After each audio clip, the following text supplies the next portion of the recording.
Bonjour à tous. Aujourd'hui, on se retrouve pour une nouvelle vidéo.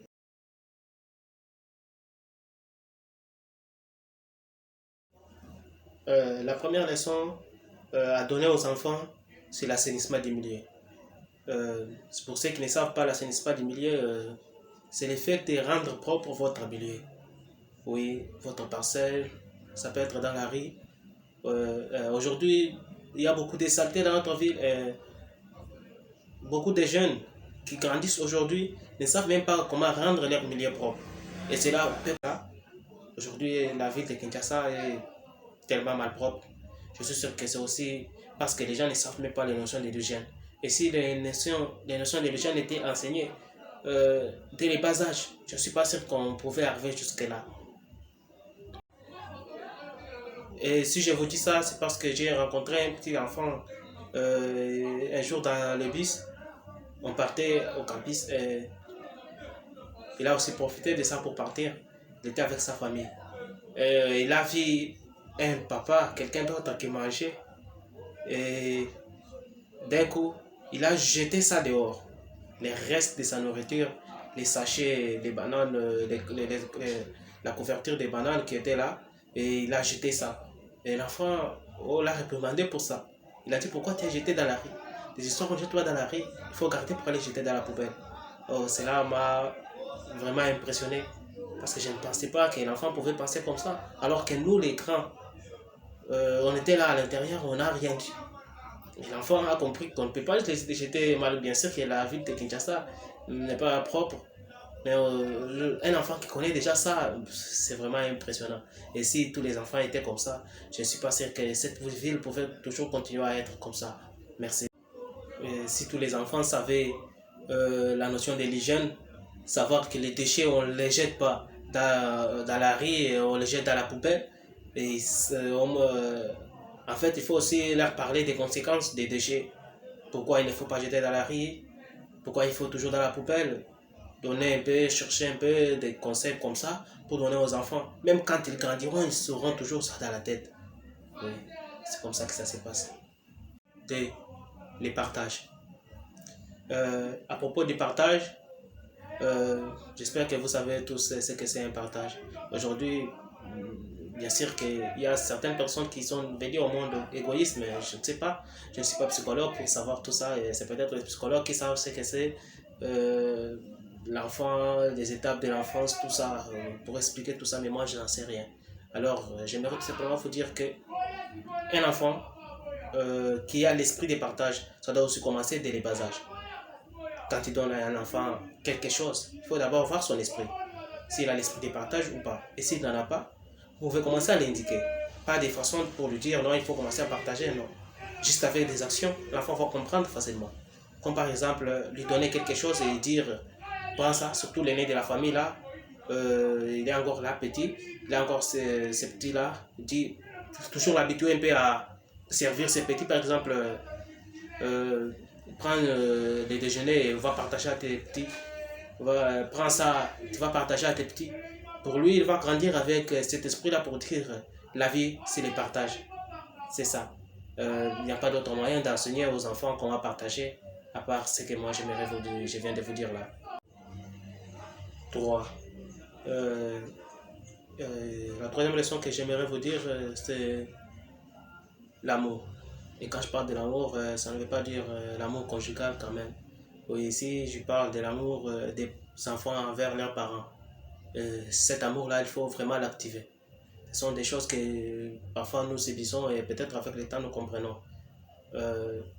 Aujourd'hui, si je veux tenir cette leçon-là, si vous voulez vraiment que vos enfants puissent vraiment tenir à vous, vous devez vraiment appliquer ce que j'aimerais vous dire. C'est vraiment très simple. Les enfants se souviennent beaucoup des choses que leurs parents les apportaient. Comme par exemple, quand vous partez en voyage, vous retournez, ne venez pas même réduit, même si vous n'avez rien gagné. Comme par exemple, quand vous sortez pour partir au boulot, ne venez pas même réduit. Il faut quand même réserver des petites choses pour apporter aux enfants, des bonbons, des biscuits. Moi, j'aimerais vous dire quelque chose. Chez nous, il y avait des fois mon père retournait au travail et on ne le saluait pas. Oui. C'est un peu ça. C'est de ça que je me souviens. Pour nous, on trouvait ça normal. Parce qu'avant, ils partaient, ils nous apportaient des bonbons, ils nous apportaient des biscuits. On était très contents là. Quand il venait, on partait l'accueillir de loin. Avec sa moto, on partait l'accueillir de loin. Papa, bonjour. Et cette salutation-là, pour nous, c'est comme une façon de dire qu'est-ce que tu nous as apporté. Vous comprenez un peu ça? C'est ça la réalité. Une fois que vous rentrez, vous-même, vous verrez que les enfants sont contents de vous voir retourner. C'est ce que nous avons vécu. Et un moment après, mon père a abandonné ça, cette habitude-là de nous apporter des choses, des bonbons, des biscuits. Et une fois qu'il a cessé ça, une semaine, 2 semaines, nous commençons déjà à nous occuper de nos affaires. Il revenait, il pouvait même revenir du travail. On fait comme si on ne l'a pas vu. Vous comprenez un peu ça? Et parfois on dit qu'il ne nous aime pas. Parfois on dit, les autres personnes venaient du quartier, pourquoi votre père vient et vous ne les saluez pas? Mais pour nous, on trouvait ça normal de ne plus le saluer. On a grandi comme ça. On a grandi comme ça et on ne saluait pas notre papa quand il revenait du boulot. C'est quelque chose qui est devenu comme ça habituel. Il y a de nombreux jeunes. Est-ce que chaque jour là, vous levez, vous saluez votre papa?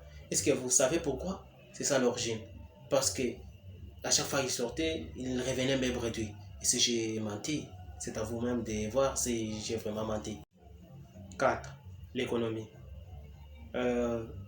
L'économie dont j'aimerais vous parler, si ce n'est pas tout un cours qu'on étudie à l'université, mais l'économie dont j'aimerais vous dire, c'est juste comment économiser son argent. C'est aussi quelque chose à apprendre aux enfants. Quand vous remettez l'argent à votre enfant, quand vous lui donnez par exemple le matin l'argent du transport, l'argent qui pourrait aussi se servir à l'école, ne lui dites pas de tout dépenser. Ne lui donnez pas et partez. Non, non. Il faut lui dire, quand vous lui donnez par exemple 500 francs, dites-lui, ne dépense pas tout. Tu dois dépenser ça intelligemment. Tu dois bien garder ça. Tu dois bien dépenser ça. C'est comme ça qu'il faut parler aux enfants. Oui, parce que si vous partez, vous lui donnez, vous partez, pour lui, il va voir que la vie est très facile. Il faut qu'il apprenne aussi à comprendre que la vie n'est pas du tout facile. Aujourd'hui, nous avons des jeunes qui sont incapables d'aller chercher juste parce que pour eux, ils ont grandi dans cette vie-là. Vous comprenez un peu ça? C'est comme ça que parfois ailleurs, je suis fait cette leçon-là, je comprends que c'est vraiment bénéfique. Dites à l'enfant de ne plus tout dépenser. Ne dépense pas tout. Et regardez un peu les résultats. Comme par exemple, vous donnez 500 francs, dites-lui, ne dépensez pas tout. Et une fois qu'il revient demain, vous lui demandez un peu qu'est-ce que tu avais gardé pour hier. Il vous montre un peu, oui, j'avais gardé ça. Apprenez-lui. Même s'il est incapable de garder ça. Oui. Aujourd'hui, il est incapable de garder 500 francs. Il a tout dépensé. Demain, augmentez un peu. Donnez-lui un peu 700. Pour voir s'il va encore tout dépenser. Et alors, s'il dépense comme ça, alors vous allez vous simplement vous dire qu'il dépense et non par des conditions qu'il rencontre là-bas, mais juste parce qu'il trouve ça comme une façon de faire de l'ambiance. Alors, dites-lui, commencez-lui à lui exiger un peu, commencez à l'exiger un peu de rapporter une somme, une certaine somme, que ce soit 50 francs, 100 francs, de ce que vous lui donnez. Oui, je te donne, demain, j'aimerais te voir retourner avec l'argent. Tu pars, tu dépenses un peu, tu retournes avec le reste. Tu pars avec 500, tu reviens avec des 100 francs. Pour voir un peu. C'est comme ça qu'on habitue un enfant à économiser son argent. Et la vie, quand il va grandir avec ça. Il ne va plus aussi commencer à dépenser de l'argent dans des bars, dans des histoires comme ça.